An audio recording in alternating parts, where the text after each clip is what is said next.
Opening up a 2-game road trip in the Mid-Atlantic region, the Seahawks battled to a lead in the third quarter against Delaware Friday night, but the Blue Hens used a 22-2 run in that third stanza to defeat the Seahawks 67-59 at the Bob Carpenter Center. Joined now by the head coach of the Seahawks, Adell Harris. Coach, in that first half, it was back and forth. You go into the locker room just trailing by 2, and then you come out in the third quarter and take that lead. What adjustments did you make at halftime, and what did you see through that first 25, 26 minutes? Well, I thought, the first half, you saw two teams fighting to get a conference win, and only adjustment we made at the half was switching ball screens with Brown, because I think she had 13 in the first half, but everything else we wanted to keep the same defensively, and then offensively we wanted to protect the ball, and we did not do that for 40 minutes, and I think it was the reason why we didn't come away with the win.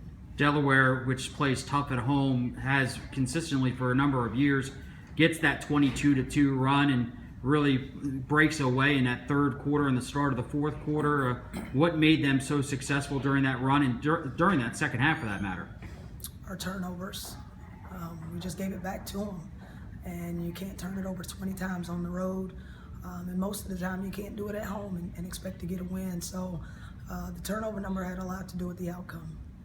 Even though you trailed by 18 points after that run, you made a little bit of a comeback and got it to within single digits, especially using the long ball to really get in there and do some things. Talk about the comeback a little bit and what it meant to have that from your team, especially not letting up for 40 minutes.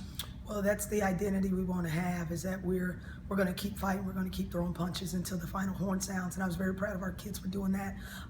Hopefully it's good momentum going into the Towson game on Sunday, that you don't lay down for anybody, you keep throwing punches and you keep throwing punches, and I was proud of our kids for stepping up and fighting. Again, that turnover number was a significant difference in the game.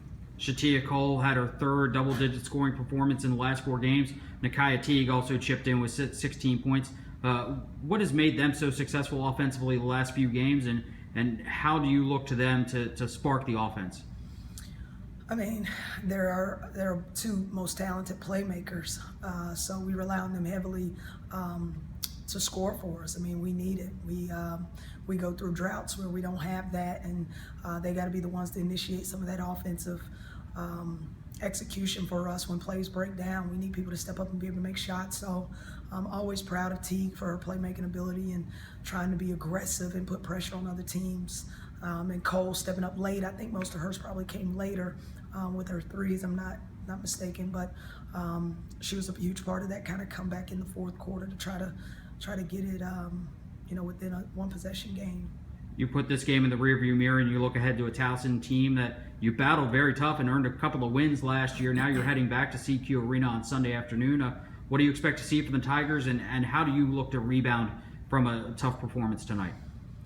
I don't know. I know Towson's a different team than they were a year ago because they lost quite a few seniors. And I think they're playing some young kids. So I don't know a whole lot about Towson and overall, but I expect it to be a battle because every game in our conference, with it being so wide open from top to bottom, should be a war. And we're expecting to get their best, and I'm expecting our team to fight their best.